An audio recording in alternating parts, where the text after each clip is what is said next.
안녕하세요. 수아시아년 병인 박사 이혁주 원장입니다. 제가 오늘은요, 요즘에 부쩍 이런 어린이들이 많이 늘어났는데, 이 틱 장애에 대해서 말씀을 드리려고 합니다.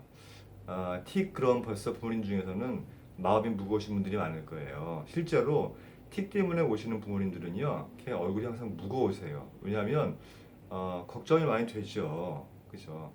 근데 제가 항상 어머니들한테 이 틱 장애가 있는 아이들 이 함께 있을 때 주의해야 될 것을 꼭 제가 강조해서 말씀드리는 게 뭐냐면은 이 틱 증상이 나올 때 제일 처음에 엄마가 아이들에게 어떤 반응을 보이는가가 굉장히 중요해요.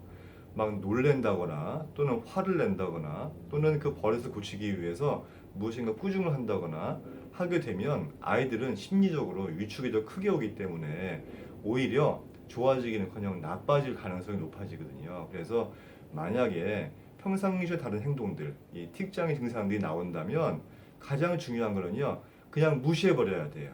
그냥 모른 척 해야 됩니다. 그래서 아이들이 자기 스스로가 이상하다고 느꼈을지라도 엄마는 그거 아무것도 아닌 것 같이 일단 그게 무시를 하는 게 제일 중요해요. 그래서 아이들로 하여금 심리적인 안정감을 주게 하는 것이 굉장히 중요합니다. 근데 그렇게 안정감만 주게 해서는 안 되고요. 그 다음에는 바로 병원에 데리고 와서 어떠한 그 원인에 의해서 그 틱이 왔는지에 대해서 진단을 하고 치료를 하는 게 중요하겠죠. 하지만 집에서는 반드시 무시하는 그런 방법을 하는 것이 굉장히 중요하다는 거 아셔야 됩니다. 틱 장애는요, 뭐 저기 여러 가지로 좀 나눠서 설명을 드릴 수가 있는데, 우선은 이 단순하게 근육에서 오는 틱 장애가 있어요. 이건 뭐냐면 제일 많이 보이는 건데, 뭐 눈을 막 실룩거린다거나, 또 코를 실룩거린다거나, 뭐 이런 거 있잖아요. 어깨를 들썩인다거나, 이런 것들이 단순한 근육 틱이라고 하는 건데, 보통 이게 언제 시작이 되냐면 그 아이들이 뭐 초등학교 들어가기 직전 또는 뭐 유치원에 가기 전 이렇게 아니면 초등학교 들어가서 얼마 안 됐을 때 심리적으로 굉장히 불안하고 스트레스를 많이 받을 때 많이 발생을 하고요. 또 어떤 경우에는 이제 혼자 왕같이 잘 지내다가 동생이 생겼어요. 그 모든 관심이 동생한테로 가니까 좀 관심을 끌기 위해서 처음에 시작이 됐는데 그게 습관이 돼서 틱으로 오는 경우도 있습니다. 이런 경우에는 아까 말씀드린 것 같이 빨리 병원에 와서 진단하고 치료를 하는 게 중요하다는 것 알고 계셔야 되고요. 이 단계에서 치료가 안 되고 좀 더 심해지면은 복합적인 근육틱이라고 하는 것으로 나타나는데 이 증상은 좀 복합적으로 조금 심하게 나타나는 것들이에요. 예를 들어서 다른 사람들의 행동을 무의식적으로 따라한다거나 뭐 이런 것들이죠. 그 다음에 조금 더 심해지면 이제 음성틱이라는 게 있어요. 이게 뭐냐면 이 소리를 내는 거예요. 예를 들어서 이런 거 있잖아요.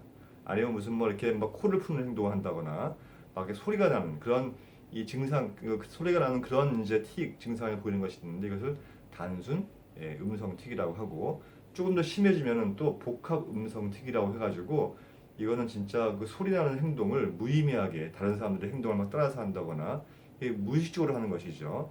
이렇게 나오는데 이것은 마치 틱이 아니라 강박증 아닌가? 라고 걱정이 될 정도로 증상이 심할 수가 있어요. 그러니까 이런 음성 틱까지 나오기 전에 초기에 단순 근육틱이 있을 때 이때 빨리 치료를 하는 것이 중요하겠죠. 여기서 제가 한 가지 팁을 좀 드리자면은 이 틱을 치료하려면은요 집에서 가족들의 도움이 굉장히 중요합니다. 특히 집안에 아빠가 무섭거나 엄마가 무섭거나 이렇게 유난히 무서운 사람이 있잖아요. 그러면 이 틱 증상이 굉장히 심해지는 경향이 있어요. 그래서 만약에 우리 아이에게 틱이 있다면 절대로 아이에게 무섭게 대해서는 안 됩니다. 설명을 해주고 달래고 또 칭찬하고 격려하고 이런 부분들이 틱을 치료하는 데 굉장히 중요한 요소가 될 수 있고요. 한방에서는 이 틱을 치료할 때 이 원인별로 치료를 합니다. 또 저희는 특히 병인에 맞게 치료를 하죠. 예를 들어서 아이가 굉장히 피로를 많이 느끼고 놀 때는 잘 노는데 막상 놀고 집에 들어오면은 기진맥진, 땀을 뻘뻘 흘리면서 피곤해하는 아이들은 노곤이라고 하는 병인이 있는데 이 노곤이 있는 아이들은 면역이 약해지기가 쉬워서 틱이 오기가 쉬워요. 그리고 음식을 너무 많이 먹고 식탐이 많은 아이들은요, 이 식적이라고 하는 병이 발생하는데 그 식적으로 인해서 열이 끓어오르면 이것이 이 정신적인 데까지 이제 발전되면서 틱이 오기가 쉽고요. 또 그 음허라고 해서 선천적으로 이 물을 담고 있는 기능, 이 신장 기능이 약한 아이들도 성격이 급해지면서 틱이 올 수가 있고요.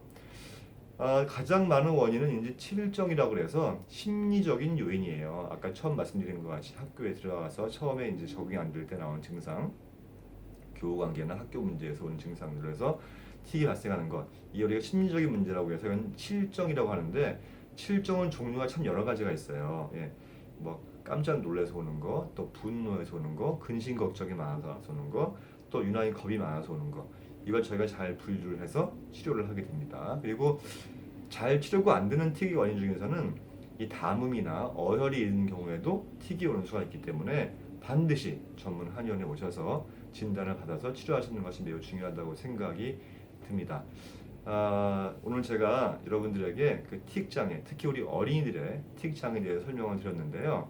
가장 중요한 것은 건강한 생활 습관을 가지게 도와주는 것, 또 병인을 해결해 주는 것, 그리고 이것은 무조건 약만으로 가지고 해결해서는 안 되고 반드시 온 집안 식구가 합심을 해서 칭찬과 격려와 이런 부분을 통해서 아이에게 좀 기운을 북돋아주는 이런 방법으로 치료하는 것이 가장 효과적이라고 하는 것 반드시 명심하시기 바랍니다. 네, 감사합니다.